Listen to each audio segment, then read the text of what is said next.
All right, so we've talked about why criticism doesn't work, doesn't invite learning.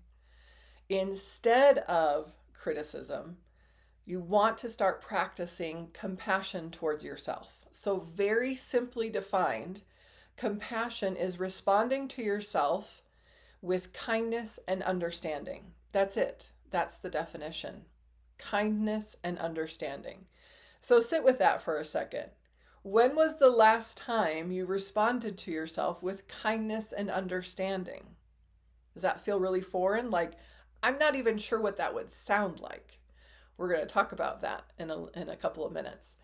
But consider that the idea of compassion and approaching yourself, treating yourself when you make mistakes, when you're struggling, with kindness and understanding. So often I will have questions about, well, isn't compassion, isn't being kind to yourself and understanding, isn't that really just about letting yourself off the hook? Isn't it about avoiding accountability? So I want to remind you, we actually talked about criticism has us moving away from the experience and less likely to learn from the experience. So criticism actually creates more of an avoidance of accountability than responding to ourselves with kindness and compassion, which will invite us to lean into the experience, be curious about it, learn from it, and then create something different. Okay, as a divine daughter of God, honor yourself and honor God in the way that you treat yourself. So I love this description. I think it can provide some stark contrast to how most women actually treat themselves.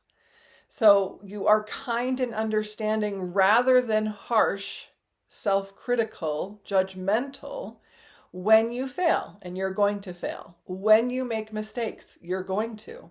And when you feel inadequate.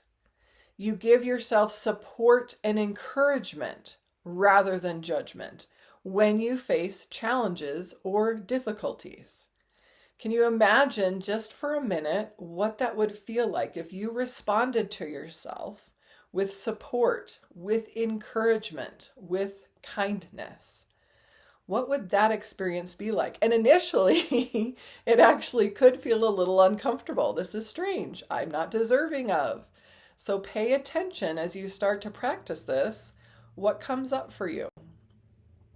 All right. So compassion increases your opportunity to learn from the situation.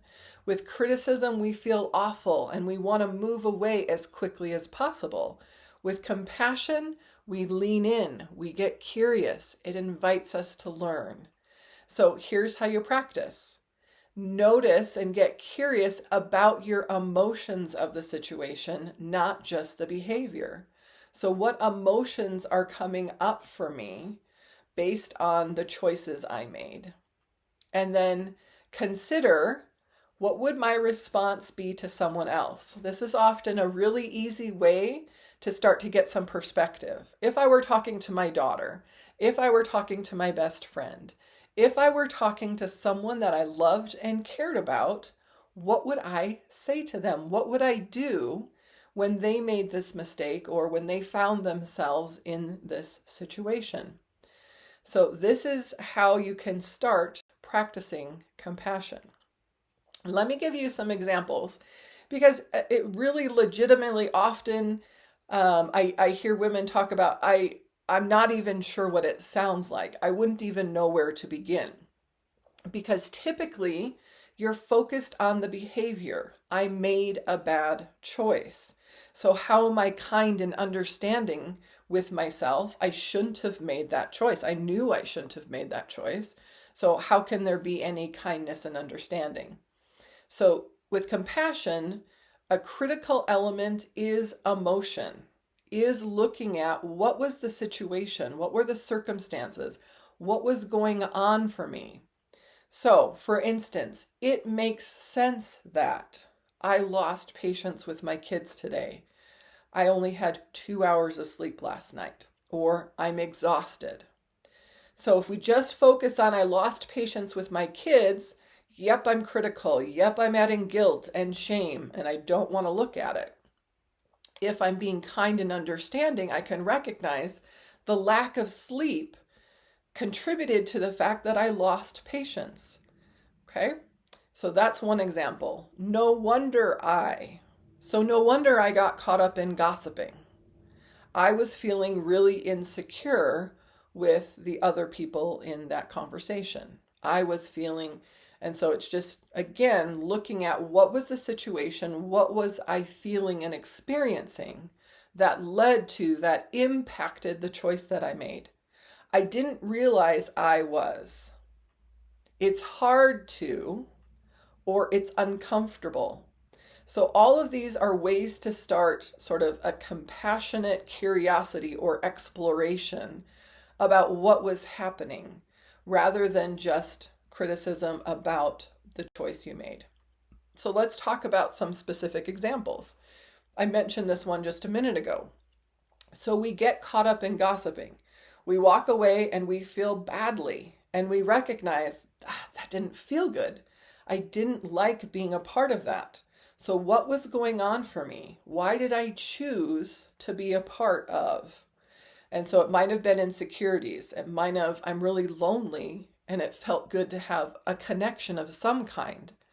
And when we get curious, we can say, oh, I didn't realize I was feeling so lonely. I need to reach out to, I need to ask so-and-so to go to lunch, or I'm feeling insecure. I need to look at ways to strengthen my confidence or my self-esteem, like we're talking about. So when I go with understanding, now I'm able to look at what was happening, and I can learn from it, and I can make a different choice where hopefully it allows me to avoid that in the future. So when you're in a situation where you worry about what you said, it's again being curious about what was going on for me. What reactions did I see from other people? What am I afraid of? So all of that exploration, curiosity to learn from the experience. I can't figure it out. So I'm trying to accomplish a new skill or a new task or a new ability, and I'm frustrated and I'm irritated with myself, and I can't figure it out. So compassion and understanding could sound like, it's hard for me to learn this new skill. New skills are challenging and uncomfortable initially. So just even the change, did you notice the change in my voice from where I was frustrated and irritated to, oh yeah, learning new skills are hard. Just the tone, the approach, it completely shifts the invitation to move forward versus irritation and frustration. So again, noticing when you disliked how an experience felt. An example I use for this one a lot is social media. Are you paying attention? When you spend time on social media, are you paying attention to how it feels? Do you walk away feeling better, feeling worse? And so then getting curious about, if I'm feeling worse, why am I choosing to spend my time here? Versus that's, being critical of yourself for spending so much time on social media. Lost your cool with your kids, all of those kinds of examples.